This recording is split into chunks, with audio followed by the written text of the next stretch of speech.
મિત્રો, આજે આપણે આપણા ત્રિકોણમિતિ ચેપ્ટરના છેલ્લા લેક્ચરમાં આવી ગયા છીએ, જે નિત્યસમ આધારિત દાખલા છે, જેનો પાર્ટ 2 આજે ભણવાનો છે. આગલા લેક્ચરમાં આપણે પાર્ટ 1 જોઈ ગયા હતા. જો તમે એ લેક્ચરો ન જોયા હોય તો પહેલા તમે એ લેક્ચરો જોજો, પછી જ કંઈક આમાં સમજાઈ શકે એવું થશે. બરાબર છે? તો ચલો હવે અહીંયા આપણે દાખલામાં આગળ વધી રહ્યા છીએ. ત્યારે પહેલો દાખલો છે કે વર્ગમૂળમાં 1 પ્લસ સાઇન થીટાના છેદમાં 1 માઇનસ સાઇન થીટા આપેલા છે અને જવાબ લાવવાનો છે સેક થીટા વત્તા ટેન થીટા. સૌથી પહેલા તો વર્ગમૂળના નિયમો તમને ખબર હોવા જોઈએ. આપણે થોડું ઘણું ડીપમાં જાશું, બરાબર? એટલે થોડોક લેક્ચર લાંબો થશે કદાચ, પણ ડીપમાં આવડતું હશે તો કોઈ દિવસ બોર્ડની એક્ઝામમાં પ્રોબ્લેમ નહીં પડે. બરાબર? તો નિયમ એવું કહે છે કે જ્યારે છેદ હોય એમાં વર્ગમૂળ આપેલું હોય, છેદમાં વર્ગમૂળ હોય તો આપણે સમયીકરણ કરવું પડે. તો આપણે સમયીકરણની પદ્ધતિ વાપરવી પડે. હવે પ્રશ્ન એ થાય કે સમયીકરણ એટલે શું? તો કે સમયીકરણની બે રીત છે. સમયીકરણ બે રીતે થાય છે. જો સિંગલ અંક હોય, એટલે કે વર્ગમૂળમાં તમને બે આપેલા હોય, એક જ આંકડો વર્ગમૂળની અંદર હોય, તો એનું સમયીકરણ કરવા માટે એ જ રકમ વડે ગુણાકાર અને ભાગાકાર કરવામાં આવે. આ જ રકમ વડે ગુણાકાર અને ભાગાકાર કરવાથી તેનું સમયીકરણ થઈ જાય. આ એક રકમની વાત થઈ. પણ જો વર્ગમૂળમાં બે રકમ હોય, એટલે કે 2 વત્તા x, ધારો કે આવી બે રકમ વર્ગમૂળમાં આપેલી છે અને આનું સમયીકરણ કરવું છે તો થાય, પણ એના માટેનો નિયમ કંઈક અલગ છે કે વર્ગમૂળમાં એમનેમ જ રાખવાની, રકમ એમનેમ જ રહેશે. 2 અને x, વર્ગમૂળમાં 2 અને x એમનેમ જ રહેશે. માત્ર ને માત્ર ફેરફાર ક્યાં આવશે? તો કે આનાથી વિરુદ્ધ નિશાની આવે. જો પ્લસ હોય તો માઇનસ આવે અને માઇનસ હોય તો પ્લસ આવે. તો આવી રીતે છેદનું સમયીકરણ કરવામાં આવે છે. તો આ નિયમનો પ્રથમ ઉપયોગ પહેલા આપણે અહીંયા કરવો પડશે. ચાલો જોતા જઈએ. તો રકમમાં તમે જુઓ તો છેદમાં 1 માઇનસ સાઇન થીટા આપેલા છે, એટલે કે આપણે છેદમાંથી વર્ગમૂળ કાઢવાનું થશે. તો સૌથી પહેલા આપણે આખી રકમને વર્ગમૂળમાં લખી નાખીએ કે ભાઈ 1 પ્લસ સાઇન થીટા ના છેદમાં 1 માઇનસ સાઇન થીટા. તો છેદમાંથી વર્ગમૂળ કાઢવું છે તો છેદનું સમયીકરણ કરવું પડે. અને કેવી રીતે થશે? તો કે રકમ એમને સંખ્યા, અંક કે કોઈ પણ વસ્તુ આપી હોય એમનેમ જ રાખવાની, એટલે કે 1 અને સાઇન થીટા એમને, છેદમાં પણ 1 અને સાઇન થીટા એમને. જો આપણે આખાઈને વર્ગમૂળમાં જ રાખ્યા છે એટલે અલગ અલગ વર્ગમૂળ રાખવાની જરૂર નથી. હવે ફેરફાર ક્યાં? આ બધું સેમ આવે, આના જેવું જ આવે. ફેરફાર ક્યાં આવે? તો કે આનાથી વિરુદ્ધ નિશાની. હવે અહીંયા માઇનસ છે તો અહીંયા બે જગ્યાએ આપણે કરવા પડે પ્લસ. જો પ્લસ માઇનસ નહીં, બે નિશાની પાછી સરખી જ રાખવાની છે. બરાબર? ચાલો એનાથી આગળ જુઓ. વર્ગમૂળમાં હવે જો અંશમાં શું છે? 1 પ્લસ સાઇન થીટા ગુણ્યા 1 પ્લસ સાઇન થીટા. આપણે અગાઉના લેક્ચરમાં પણ આ વસ્તુ જોઈ હતી કે સરખી વસ્તુ બે વખત આવે તો એને આ રીતે લખાય કે 1 પ્લસ સાઇન થીટા આખાઈનો વર્ગ. બરાબર છે? પછી નીચે જુઓ, નીચે પણ એક ઇક્વેશન જોવા મળે. કયું છે? તો કે a ઓછા b ગુણ્યા a વત્તા b. આવો અવયવ નીચે બને છે. આ a ઓછા b ગુણ્યા a વત્તા b. તો આવો નિત્યસમ હોય તો એનો જવાબ આપણે શું રાખ્યો હતો? તો કે a સ્ક્વેર ઓછા b સ્ક્વેર. એટલે કે છેદની અંદર શું થઈ જશે? 1 નો સ્ક્વેર. 1 નો સ્ક્વેર થાય 1, ઓછા નિયમ મુજબ ઓછા, અને b સ્ક્વેર, b તરીકે આપણો સાઇન છે, અહીંયા પણ b તરીકે સાઇન છે, b સ્ક્વેર એટલે કે સાઇન સ્ક્વેર થીટા. બરાબર છે? હવે આગળ જુઓ. અંશમાં આપણે એમનેમ રાખીએ છીએ કારણ કે અંશમાં વર્ગમૂળ ઉડી જશે, 100% સાચું છે. પણ પહેલા આપણે એક સાથે બે વર્ગમૂળ ઉડાડવા છે. તો નીચે નિત્યસમ એક દેખાશે. જો 1 - sin સ્ક્વેર થીટા વાળો એક નિત્યસમ આપણે લેક્ચરમાં ભણી ગયા છીએ. તો અંશ એમનેમ રાખીએ છીએ 1 + sin થીટા ઓલ સ્ક્વેર એમનેમ, અને નીચે 1 - sin સ્ક્વેર એને કહેવાય cos સ્ક્વેર થીટા. બરાબર છે? ચાલો એનાથી આગળ હવે જોવો જોઈએ, ઉપરથી વર્ગ અને વર્ગમૂળ ઉડી ગયા, એટલે કે ઉપર શું વધે છે? 1 + sin થીટા, અને નીચે પણ વર્ગ અને વર્ગમૂળ નીકળી ગયા, એટલે કે cos સ્ક્વેર નો થઈ જશે ખાલી cos થીટા. ચાલો અહીંયા સુધી પહોંચી ગયા. હવે આપણું ધ્યાન જવાબ ઉપર જવું જોઈએ, કે જવાબમાં આપણે sec થીટા અને tan થીટા જોઈએ છે. જો તમે સૂત્રને બરોબર સમજેલા હશો ને તો તમને તરત જવાબ અહીંયા દેખાઈ જશે. હવે જે cos છે ને એ બેયના કહેવાય, 1 નાય કહેવાય, sin નાય કહેવાય. તો આપણે બેને અલગ પાડી દઈએ, એટલે કે આ 1 ને પણ એના cos થીટા આપી દીધા, વત્તા આ sin થીટાને પણ તેના cos થીટા આપી દીધા.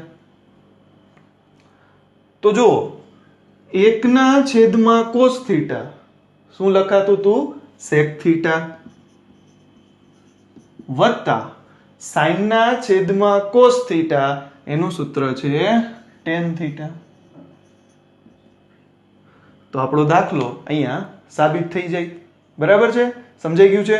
તો હવે જોઈએ દાખલા નંબર 2. શું આપ્યું છે આપણને? કે sin થીટા વત્તા cosec theta all square, cos theta વત્તા sec થીટા ઓલ સ્ક્વેર, એના બરાબર જવાબ લાવવાનો છે 7 વત્તા tan સ્ક્વેર થીટા વત્તા cot સ્ક્વેર થીટા. બરાબર? કાંઈ વાંધો નહીં. હવે અહીંયા જુઓ, પેલા તો કોઈ ઉપર વર્ગ નથી, એક પણ વિધેય ઉપર વર્ગ નથી, માટે અત્યારે એકય નિત્યસમનો ઉપયોગ ન થાય. પણ તમે જુઓ, અવયવના સૂત્રનો ઉપયોગ થાય. કયું સૂત્ર? તો કે આપણી પાસે એક સૂત્ર છે a વત્તા b ઓલ સ્ક્વેર, અને આ સૂત્ર આપણે ભણી ગયા છીએ, પેલા પદનો વર્ગ વત્તા 2 ગુણ્યા પેલું બીજું પદ વત્તા બીજા પદનો વર્ગ. તો આવું ઇક્વેશન આપણી પાસે છે. તો અહીંયા આપણે અવયવના ઇક્વેશનનો ઉપયોગ કરી શકીએ છીએ. સૌથી પહેલું કામ, ઉપર વર્ગ છે તો આપણે અવયવના સૂત્રનો ઉપયોગ કરવો પડે. બરાબર? ચાલો જોતા જઈએ. આને કહી દઈ a, આને કહી દઈ b ઓલ સ્ક્વેર. તો પહેલા શું કરવું પડે? a નો સ્ક્વેર એટલે કે sin સ્ક્વેર થીટા, પછી વત્તા છે તો આપણે વત્તા કરશું, પછી 2 છે તો 2 મૂકશું. a તરીકે આપણા છે sin થીટા, b તરીકે છે આપણા cosec થીટા, વત્તા b સ્ક્વેર એટલે શું થઈ જશે? cosec square theta. ચાલો અહીંયા તો આપણે સૂત્ર લગાડી દીધું. હવે જો બાજુમાં પાછી એ જ વસ્તુ દેખાય છે, અગેન ઈ સૂત્ર લગાડશું. આ વત્તા ના વત્તા એમને, આને કહી દઈ a, આને કહી દઈ b.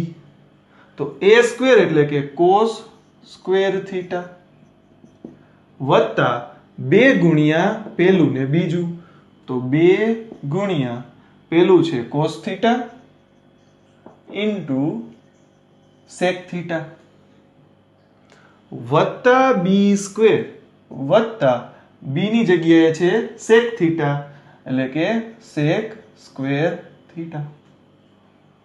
ચાલો અહીંયા સુધી સમજાઈ ગઈ વાત. માત્ર ને માત્ર અવયવનો ઉપયોગ કર્યો છે, કોઈ જાતનું ત્રિકોણમિતિનો ઉપયોગ નથી થયો. આ પ્રાઇમરી લેવલનું વાત ચાલુ છે. બીજું સ્ટેપ, હવે તમે જુઓ તો એક નિત્યસમ તમને આની અંદર જોવા મળે છે. કયો છે? તો કે જો અહીંયા sin સ્ક્વેર વત્તા અહીંયા cos સ્ક્વેર છે, sin સ્ક્વેર વત્તા cos સ્ક્વેર. તો આ બે ની બદલે આપણે શું લખી શકીએ છીએ? 1. તો ચલો sin સ્ક્વેર વત્તા cos સ્ક્વેર નો ઉપયોગ કરીને આપણે બનાવ્યો 1 વત્તા 2. યાદ કરો આ બે એકબીજાના વ્યસ્ત છે. એકબીજાના વ્યસ્ત છે. અને આપણે અગાઉ વાત થઈ હતી કે જો કોઈ એકબીજાના વ્યસ્ત હોય કે ભાઈ 2/3 આનો વ્યસ્ત થાય 3/2 અને જો બંનેનો ગુણાકાર કરવામાં આવે તો એનો જવાબ મળે 1 કેમ કે 2 2 ઉડી જાય 3 3 ઉડી જાય. બરાબર છે. તો આ બે એકબીજાના વ્યસ્ત છે માટે જવાબ શું આવશે? આનો ગુણાકાર 1 વત્તા અહીંયા પહોંચ્યા કોસેક સ્ક્વેર. હવે રકમ જુઓ, એમાંથી જે જવાબમાં જવાનું છે એ જવાબ લાવવાનો છે ટેન સ્ક્વેરમાં અને કોટ સ્ક્વેરમાં. તો હવે આપણો નિત્યસમના સૂત્રવાળો લેક્ચર યાદ કરો કે કોસેક સ્ક્વેરનો એક નિત્યસમ છે અને એ નિત્યસમ છે 1 પ્લસ કોટ સ્ક્વેર થીટા. એટલે કે કોસેક સ્ક્વેરની જગ્યાએ લખાય 1 પ્લસ કોટ સ્ક્વેર થીટા. બરાબર. આ શેના પરથી આવ્યું છે? તો કે આના પરથી આપણે મૂક્યું કોસેક સ્ક્વેર બરાબર 1 પ્લસ કોટ સ્ક્વેર થીટા. ચાલો હવે બાજુમાં આવી ગયા.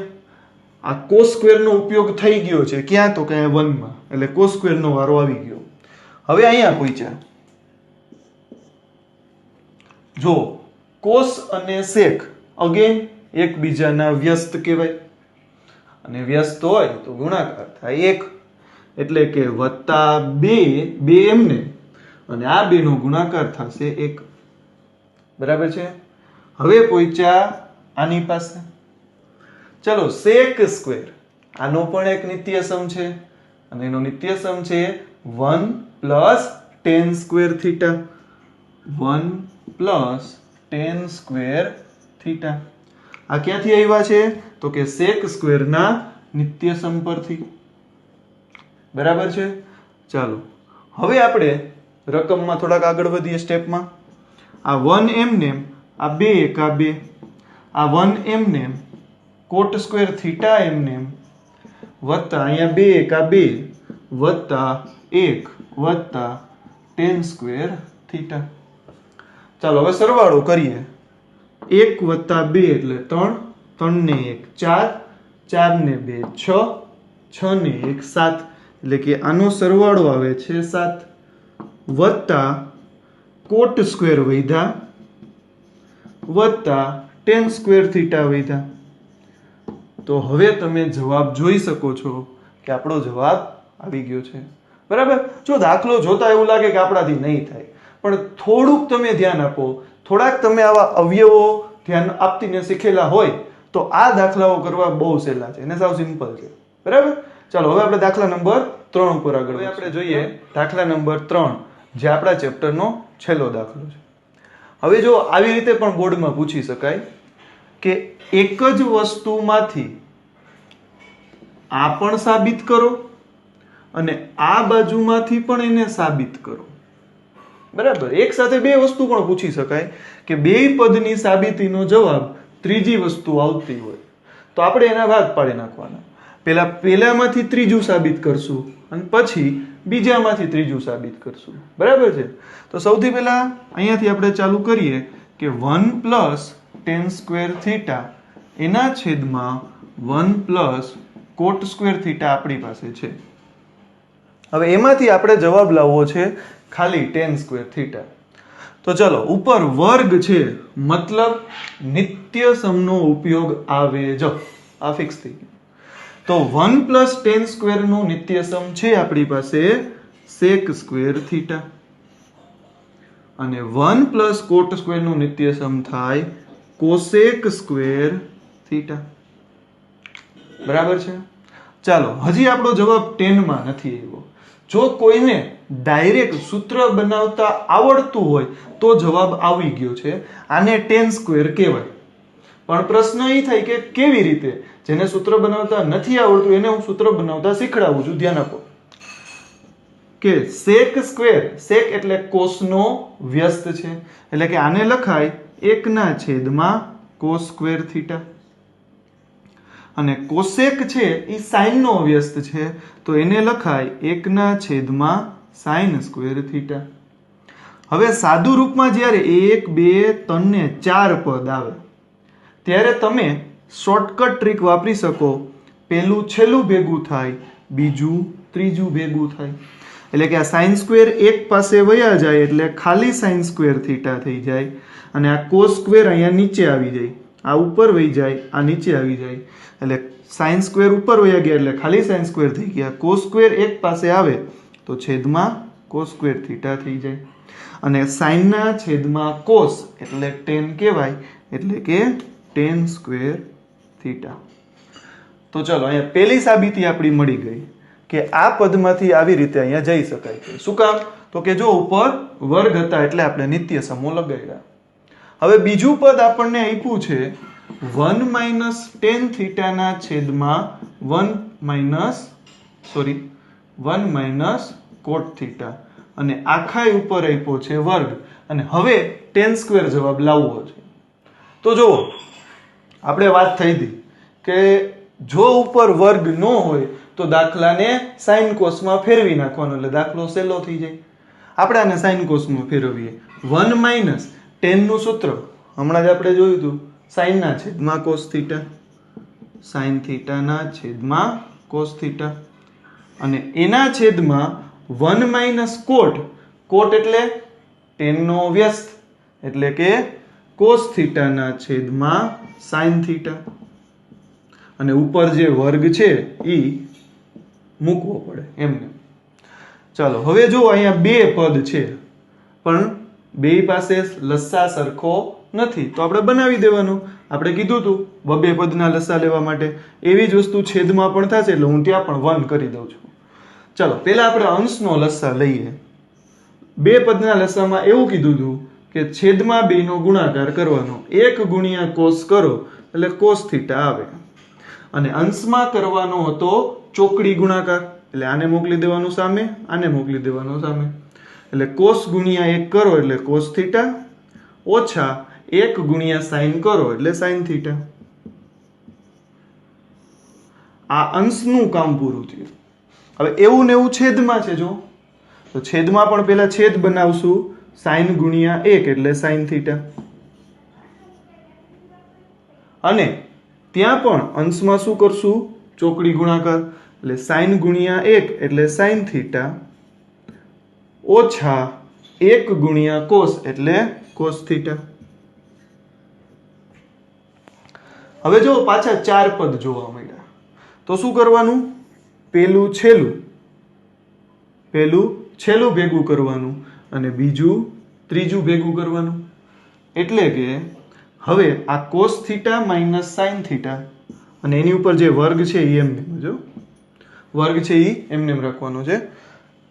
Cos theta minus sine theta હતા, ઉપર cos theta minus sine theta હતા, ત્યાં કોણ આવી જશે? Sine theta. અને એના છેદમાં આ sine theta minus cos theta છે જ, sine theta minus cos theta છે જ, અને ત્યાં કોણ આવી જશે? આ ઉપરથી કોસ થીટા, અને એની ઉપર જે વર્ગ છે એ એમને જ રહેશે. હવે અંશ અને છેદમાં તમે જોવો એક થોડોક એવો ફેરફાર જોવા મળે છે. અહીંયા કોસ ઓછા સાઇન છે ને અહીંયા સાઇન ઓછા કોસ છે, એટલે સીધે સીધા ઉડશે નહીં. તો શું કરશું આપણે? તો કે આપણે એને ઉડાડવા છે, આપણે જવાબ લાવવો છે 10 માં. તો આ રહ્યો સાઇનના છેદમાં કોસ એટલે 10 કહેવાય એટલી ખબર છે. આ બે વસ્તુ આપણને નડી રહી છે, તો એને અલગ કરવા માટે આપણે અંશમાંથી -1 સામાન્ય લઈ છીએ. ધ્યાન આપો, આ -1 અંશમાંથી સામાન્ય લીધા એટલે માઇનસની નિશાની અંદર રહેલ બંને પદની નિશાની બદલી નાખે. એટલે અંશમાં હવે અહીંયા કોસ થીટા જે પ્લસ હતા એ હવે થઈ જાય માઇનસ કોસ, અને સાઇન થીટા જે માઇનસ હતા એ થઈ જાય પ્લસ સાઇન, અને ઓલા સાઇન થીટા છે એ એમને.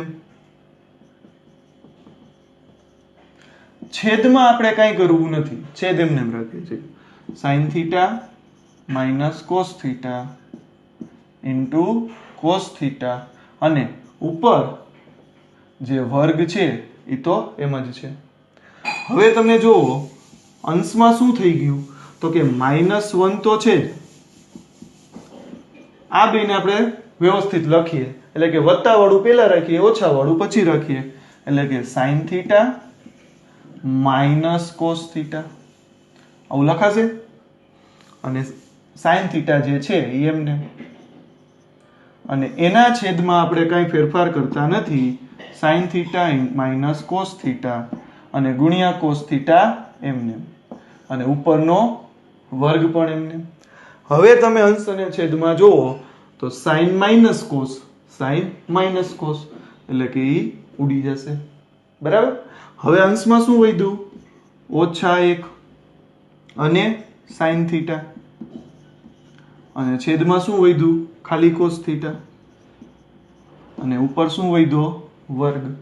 તો sin ના છેદમાં cos એટલે એને કહેવાય આ -1 અને આને કહેવાય tan θ અને એનો વર્ગ.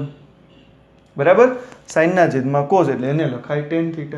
અને હવે આપણે કરીએ એનો વર્ગ તો માઇનસ નો વર્ગ થઈ જાય ધન એટલે કે અહીંયા જવાબ આવી જાય tan² θ. બરાબર છે. તો અહીંયા આપણું ત્રિકોણમિતિ ચેપ્ટર સંપૂર્ણ પૂરું કરી રહ્યા છીએ. હવે આપણે નવા ચેપ્ટર સાથે નવા લેક્ચરમાં મળવાનું છે. જો હજી તમને આ ચેપ્ટરમાં ક્યાંય કાંઈ પ્રોબ્લેમ લાગતી હોય, કોઈ પણ જાતના ડાઉટ્સ હોય તો મને ચોક્કસથી કમેન્ટ બોક્સમાં કમેન્ટ કરો. જરૂર જણાશે તો આપણે હજી આના વધારાના વિડીયો પણ બનાવશું. બરાબર છે.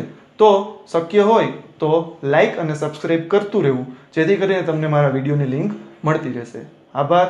જય હિન્દ. જય ભારત.